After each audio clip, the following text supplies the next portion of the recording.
यीशु के नाम से आपको शांति मिले। हम लोग योना नबी की पुस्तक के ऊपर अध्ययन कर रहे हैं और मैं विश्वास करता हूं कि आप इस अध्ययन के द्वारा आशीषित हो रहे हैं और आपको और मुझको सीखने को मिल रहा है कौन कौन सी चीजें हैं जो परमेश्वर सेवा के दौरान या हमारे व्यक्तिगत जीवन में नहीं चाहता कि वो पाई जाए। एक सेवक को या एक परमेश्वर के बेटे या बेटी को अपने जीवन के अंदर परमेश्वर की बातों को महत्व देना बहुत जरूरी है। सेवा बहुत सारे लोग कर रहे हैं, लेकिन परमेश्वर को बिना समझे बिना जाने अगर हम सेवा में पाए जाएंगे तो हम थकेंगे। सेवा एक बर्डन, बोझ बन जाएगी। हमारा आनंद शत्रु चुरा ले जाएगा। परमेश्वर के मकसद को हम कभी नहीं जान पाएंगे। और ऐसा ही कुछ योना जी के जीवन में हुआ। अगर आप जानना चाहते हैं तो पिछली वीडियोस को जरूर देखें, हमारे चैनल को सब्सक्राइब करें और आप इन शिक्षाओं को अपने परिवार, अपने मिलने जुलने वालों को दें ताकि ज्यादा से ज्यादा लोग प्रभु यीशु मसीह के बारे में जान सकें। योना जी के बारे में जब वो सेवा के तहत परमेश्वर की इच्छा को पूरा करने निकले थे तो उनके खुद के जीवन में बहुत सारी कमियां थी और हम सीखने की कोशिश कर रहे थे कि कैसे शत्रु चालाकी के द्वारा हमारे जीवन के अंदर हमें प्रभु से अलग करके आनंद को चुरा लेता है। योना जी परमेश्वर के कहे गए शब्द जब दोबारा प्रभु ने उन्हें बोला, वो लौट के आए। जब दोबारा बोला तब वो क्रोधित हो रहे हैं और क्रोध हमारे जीवन में परमेश्वर के आनंद को आने नहीं देता। एक और चीज जो कि चौथे अध्याय में हुई, तीसरे पद में, चौथा अध्याय और वचन 3 के अंदर, सो अब हे यहोवा मेरे प्राणों को ले ले, क्योंकि मेरे लिए जीवित रहने से मरना ही भला है। वचन 4, यहोवा ने कहा, तेरा जो क्रोध भड़का है क्या वो उचित है, सही है? इस पर योना उस नगर से निकलकर उसकी पूरब की ओर बैठ गया। ये कार्य योना जी के जीवन में पाया गया। हम देख रहे थे कि क्रोध कर रहे हैं, गुस्सा कर रहे हैं और बता रहे हैं, मैं पहले भी जब भाग गया था तो इसी वजह से भागा था कि आप अनुग्रहकारी, विलंब से क्रोध करने वाले, करुणानिधान और दयालु परमेश्वर है। और यही बात मुझे पसंद नहीं है। मुझे पसंद नहीं है कि आप लोगों के पापों को क्षमा करो, अपनी इच्छा बदल करो। अगर आपने मुझे भेजा था तो लोग नाश होना चाहिए, खत्म होना चाहिए। क्या आप सोचते हैं, जानते हैं कि योना जी का यह स्वभाव परमेश्वर वाला है? हम सेवा तो कर रहे हैं लेकिन बिना परमेश्वर के स्वभाव। हमें वचन तो दिए जा रहे हैं, प्रकाशन तो बार बार आ रहे हैं, उपस्थिति तो बहुत धांसू है, 40 दिन के उपवास रखते हैं हम, प्रकाशन जबरदस्त आता है हमारे पास। आप देखिए कि YouTube पे कितना मशहूर हूं मैं। लोग मुझे पहले ही से 5-5, 6-6 महीने बुक कर लेते हैं और मैं न केवल भारतवर्ष में, अलग अलग देश विदेश में जाता हूं। बहुत खुशी की बात है, बहुत खुशी की बात है कि परमेश्वर हमें इस्तेमाल कर रहा है। लेकिन जितना हम परमेश्वर के करीब पाए जाते हैं, प्रश्न आज ये उठता है, क्या उतना हम परमेश्वर को समझ पाते हैं?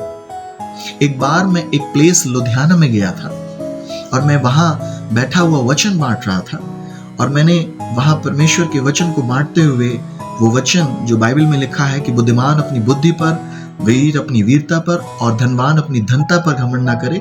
जिस किसी को घमंड करना है वो इस बात पे करे कि वो मुझे जानता है और मुझे समझता है। और मैंने पूछा वहां कि क्या होता है जानना और क्या होता है समझना। मान लीजिए कि आप किसी दुकान से राशन लेते हैं, आप उस व्यक्ति को बहुत लंबे समय से जानते हैं, लेकिन अगर मैं पूछूं कि आप उसे समझते हैं, उसी घर में बच्चों का पिताजी बैठा था जो बुजुर्ग हो गया था और वो बुजुर्ग पिताजी बोलते हैं, ये जो बड़े बड़े बच्चे यहाँ मेरे बैठे हैं शादीशुदा, ये अभी भी मुझे नहीं समझते। ये जानते हैं इनका पिता तो है लेकिन समझते नहीं है।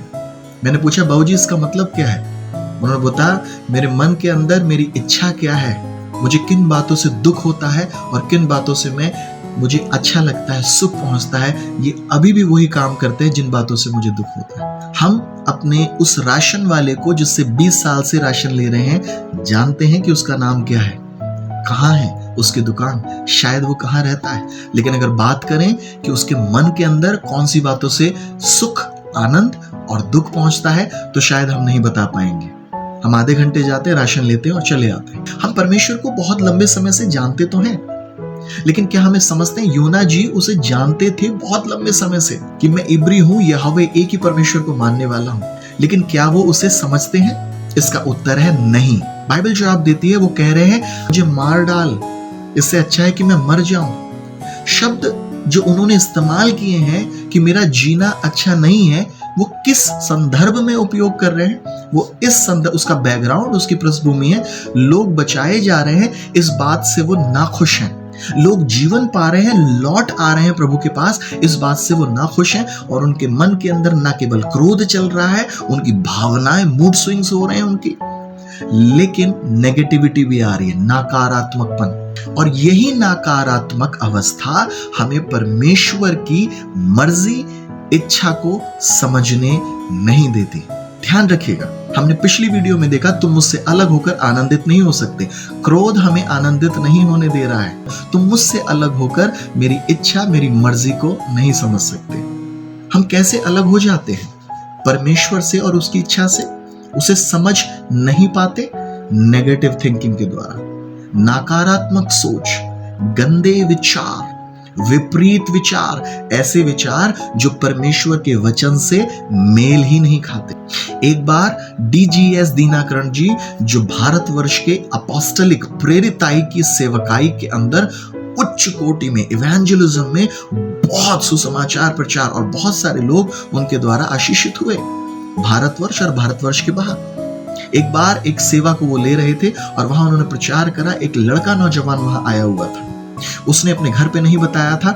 उस मीटिंग में शाम हो गई, देर रात वो किसी घर में रुक गया, किसी अपने दोस्त के, और जब सवेरे अपने घर में पहुंचा तो उसके पापा ने क्रोध में बहुत उसे बुरा बुरा कहा, और ये बात उसके कानों तक पहुंची। और डीजीएस दीनाकरण जी बताते हैं कि उसे बात ये बिल्कुल अच्छी नहीं लगी, और ये बात बोलते बोलते उसके पिता ने बोला कि अच्छा होता कि तू मर ही जाता। वो गया, जो वचन सुन के अपने जीवन को प्रभु को दे के आया था, वो गया और कुएं में कूद कर उसने अपनी जान को दे दी। जो लोग परमेश्वर के साथ रहते हैं, अपना जीवन प्रभु को दे भी देते हैं, अगर उनके जीवन के अंदर नकारात्मक विचार रहते हैं, वो परमेश्वर की इच्छा और मर्जी को नहीं समझ पाएंगे। तुम मुझसे अलग होकर मेरी मर्जी को, इच्छा को नहीं समझ सकते। और जो लोग परमेश्वर से, उसके ख्यालातों से, उसके विचार परमेश्वर के वचन से अलग हैं, उसकी मर्जी को नहीं समझ रहे हैं, वो योना के समान कहेंगे अच्छा है, भला होगा कि तू आज मुझे खत्म कर दे। परमेश्वर नहीं चाहता। ये विचार सुसाइड के थे, मौत के थे। आप यीशु की परीक्षाओं के दौरान देखेंगे, जहां यीशु को शैतान ने बोला कि लिखा है तेरे विषय में, तू इस मंदिर की ऊंची चोटी से गिर जा, स्वर्गदूत आके तुझे उठा लेंगे। बाइबल में कहीं ऐसा नहीं लिखा हुआ। भजन संहिता 91 में लिखा है, जब तू मार्ग में जा रहा होगा, तेरे पैर में ठोकर लगने से स्वर्गदूत आकर तुझे बचाएंगे। वहां ऐसा नहीं लिखा हुआ है कि तू कहीं से सुसाइड करेगा, ऊपर से कूदेगा। ध्यान रखें, जितने लोग नकारात्मक विचारों के गुलाम हैं, वो सब नसें काट रहे हैं, फांसी पे लटक रहे हैं, आत्महत्या कर रहे हैं, और ये परमेश्वर की इच्छा नहीं है। परमेश्वर नहीं चाहता कि आप नेगेटिव विचार के गुलाम रहें और परमेश्वर की इच्छा से वंचित हो जाए, दूर हो जाए, अलग हो जाए। योना परमेश्वर के साथ रहते हुए भी परमेश्वर की इच्छा से कोसों दूर थे। क्या आप ऐसे व्यक्ति हैं जो प्रभु का वचन रेडियो के माध्यम से सुनते हैं, यूट्यूब के माध्यम से सुनते हैं, लेकिन फिर भी आपके जीवन के अंदर नकारात्मक विचार आते हैं, और जैसे विचार आते हैं आप उनके गुलाम हो जाते हैं? नीति वचन 4:23 में लिखा है, सबसे अधिक अपने मन की, अपने ख्यालातों की चौकसी कर। मन में क्या है? विचार। भजन संहिता 139 1 और 2 पद में लिखा है, तू मेरे उठने और बैठने को जानता है, तूने मुझे जांच कर जान लिया है। तो दूर ही से मेरे विचारों को जानता है, जांच लेता है। आपके मन के अंदर जिन चीजों की रखवाली करने के लिए परमेश्वर बोल रहा है, वो है आपके विचार। और विचार अगर जितने अच्छे होंगे, आपका जीवन उतना ही आनंदित होगा। लेकिन विचार जितने गंदे होंगे, वो क्रोध लाएंगे, और नकारात्मक विचार आपको लड़ाई कराएंगे। नकारात्मक विचार आपको आत्महत्या तक ले जाएंगे, गड़बड़ियां कराएंगे, ईर्ष्या कराएंगे, जलन कराएंगे, चुगलियां कराएंगे। प्रभु के साथ रहने वाले व्यक्ति की खूबी क्या होती है? वो क्रोध से दूर रहता है। बाइबल में लिखा, क्रोध करो पाप ना करो। धार्मिकता का क्रोध मैं और आप कर सकते हैं, जिसमें किसी का नुकसान नहीं है। प्रभु के नियंत्रण में रह के लेकिन अधार्मिकता का क्रोध घर के अंदर तोड़फोड़, लड़ाई, पत्नी को मारना, पीटना, चुगलियां करना, हमेशा शिकायती बने रहना। परमेश्वर कितनी अच्छी चीजें हमें प्रदान करता है, हम शिकायत शिकायत शिकायत करते चले जाते हैं। नीनवे में जब योना जा रहा था, ये ख्याल होगा वहां के लोग मुझे मार देंगे, मुझे पकड़ के जान से खत्म भी कर सकते हैं अगर मैंने उनके लिए कुछ बोला। लेकिन धन्यवाद हो प्रभु का, कितनी अच्छी तरह से नीनवे का सारे लोग 1,20,000 लोगों से ऊपर वहां थे, सारे के सारे बच गए। और बाइबल में केवल एक ही पुस्तक ऐसी है योना नबी की जिसके अंदर जानवरों ने भी उपवास रखा। और ये बात परमेश्वर के बेटे को अच्छी नहीं। परमेश्वर का बेटा कौन है? परमेश्वर का बेटा वो है जो कि पापा के आनंद में शरीक होता है। परमेश्वर का बेटा कौन है? जो कि उसके साथ चलते हुए उसकी इच्छा को जानता है। आज परमेश्वर ऐसे बेटों पे, बेटियों पे नजर लगा रहा है जो कि उसके आनंद में शामिल होते हैं, ना कि नकारात्मक विचारों को एंटरटेन करते हैं। आप और मैं कब पाप करते हैं? जब मैं और आप नेगेटिव, नकारात्मक विचारों के साथ आनंद को मनाते हैं। मुझे अच्छा लगता है नेगेटिविटी, जब दूसरे की बुराई होती है मुझे अच्छा लगता है। बाइबल में लिखा है जो जीवन की अभिलाषा रखता है वो और अच्छे दिन देखना चाहता है, वो अपनी जुबान को बुराई से रोके रखे। योना बुराई कर रहा है, लोग बच रहे हैं, उसे अच्छा नहीं। वो पिता की इच्छा को नहीं जान पा रहा है। परमेश्वर की इच्छा, वो जितना पास है वो परमेश्वर की मर्जी से उतना दूर है। और बाइबल कहती है तुम मुझसे अलग होकर मेरी मर्जी, मेरी इच्छा को नहीं जान सकते। प्रभु नहीं तो संभव नहीं है कि आप उसकी इच्छा जान लो। प्रभु है तो इसका संकेत और चिन्ह क्या पाया जा रहा है? आप उसकी इच्छा में चलोगे।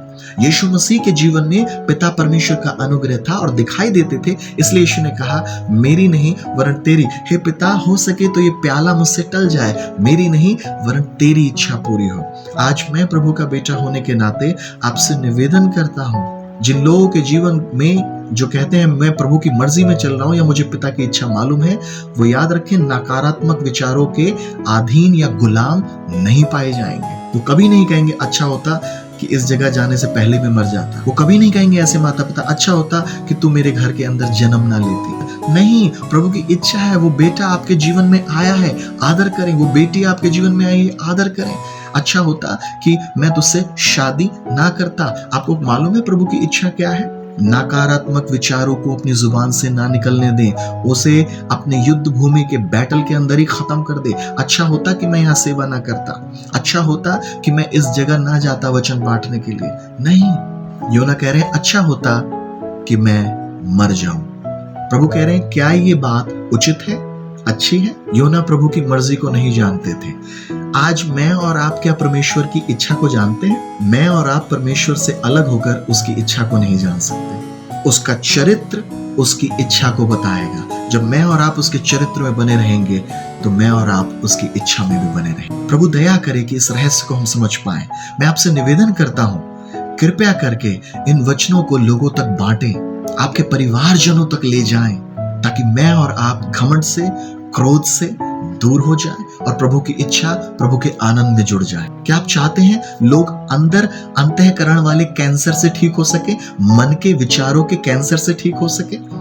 इन वचनों को लोगों तक पहुंचाएं, इन्हें जीना चालू करें, ये जीवन का आधार बन जाए। अपने पासवानों को क्षमा करें, पासवान अपनी कलीसियाओं को क्षमा करें। बुरे बुरे शब्द अपने घर पे निकालना बंद करें। जैसे ही आप बंद करेंगे, यीशु का जीवन आपके घरों में आ जाएगा।